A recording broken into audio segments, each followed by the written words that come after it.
이제 어른 됐다고 양육시설에서 나가야 하는 청년들, 300만 원에서 500만 원까지 받을 수 있는 방법 지금 소개해드릴게요. 청년을 위한 다양한 복지 정책을 일타 강사처럼 전해드리겠습니다. 안녕하세요, 차서윤입니다. 한국사회복지관협회가 아름다운 재단 지원으로 2023 청년 생활안정 지원 사업을 실시합니다. 이름 그대로 청년들의 생활 안정을 위해서 지원금을 주는 건데요. 좀 더 명확하게는 생계, 주거, 의료, 교육비 등 경제적 어려움을 겪고 있는 자립준비 청년을 대상으로 합니다. 근데 자립준비 청년, 뭔가 이름만 들으면 사회초년생인가 헷갈릴 수도 있는데요. 자립준비 청년은 아동 양육시설, 공동생활가정, 가정위탁 등의 보호를 받다가 만 18세 이후에 보호가 종료돼서 홀로서기에 나서는 청년을 말합니다. 보호종료 아동이라고 부르기도 하죠. 양육시설의 보호가 끝난 자립준비 청년들의 생계비와 주거비 등을 지원해주는 게 이 사업인데요. 정확한 지원 대상의 기준을 보겠습니다.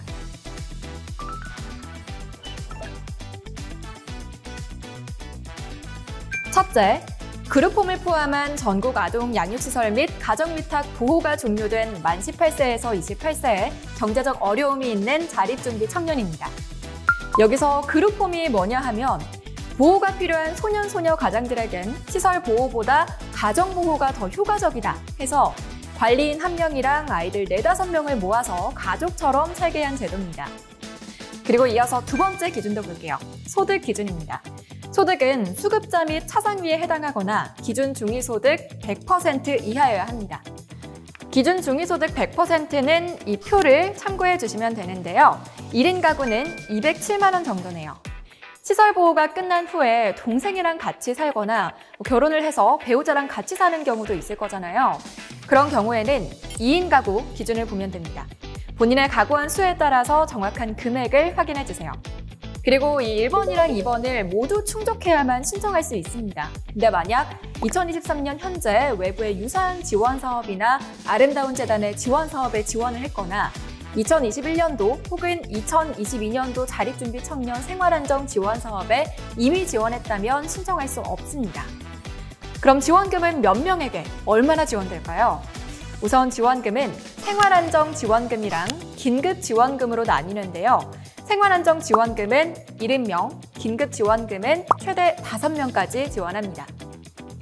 여기서 긴급 지원금은 생활안정금에 선정된 사람들 중에서 추후 별도로 공지합니다. 저는 모집 인원을 보고 좀 아쉽다는 생각이 들더라고요. 이런 사업이 있다는 게 감사하긴 하지만 앞으로 좀 더 그 규모가 확대될 수 있기를 바라봅니다. 자, 다시 본론으로 돌아가서 생활안정 지원금으로는 최대 300만 원을 지원하는데요. 4가지 지원금 영역 중에서 선택을 해서 신청하면 됩니다. 첫째, 생계비입니다. 생필품 구입 등 생활 전반에 필요한 비용이죠. 둘째, 주거비입니다. 월세나 관리비, 이사비처럼 주거 환경 개선 전반에 필요한 비용입니다. 셋째, 의료비입니다.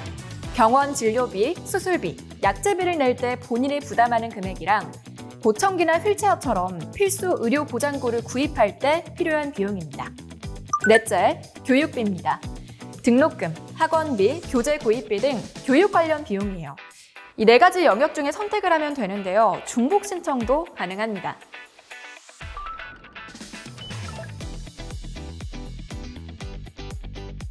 생활안정 지원금을 받은 사람 중에서 선정을 해서 드리는데요.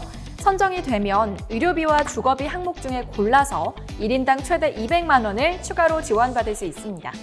긴급 지원금을 받을 수 있는 인원이 그렇게 많진 않은데 최소 2가지 이상의 문제를 가지고 있다고 판단된 자립준비 청년을 최대 5명까지 지원합니다. 근데 여기서 지원금으로 제외되는 항목이 있습니다. 치아 미백이나 성형처럼 개인의 미용을 목적으로 하는 의료비에는 당연히 지원하지 않고요. 임대보증금, 사업운용자금, 국민연금, 저축성 지출, 대출금 및 개인 부채 등도 지원하지 않습니다. 이 사업은 2023년 8월부터 2024년 1월까지 진행됩니다. 접수는 매월 20일까지 가능하고요. 지원금 소진 시에는 조기 마감될 수 있습니다. 신청은 본인이 직접 하는 게 아니라요. 전국사회복지관, 아동양육시설, 자립전담기관 등의 시설이나 단체를 통해 가능합니다. 그래서 꼭 원하는 기관에 전화를 해서 신청이 가능할지 먼저 문의를 해야 합니다. 그리고 신청해 줄 수 있다고 하면 필요 서류를 제출하면 되고요.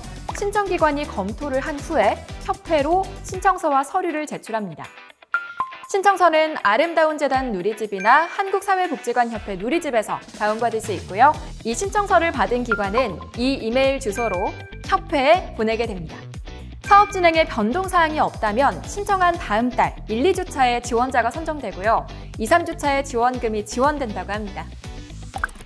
전국 곳곳에서 경제적 어려움을 겪고 있는 자립준비 청년들이 생활을 안정적으로 영위할 수 있도록 이런 사업이 잘 알려져서 꼭 도움을 받았으면 좋겠습니다. 그리고 유사한 지원 사업이 더 많이 생겨났으면 좋겠네요. 자, 오늘 준비한 내용은 여기까지입니다. 청년들을 위한 또 다른 복지 소식으로 찾아오겠습니다. 고맙습니다.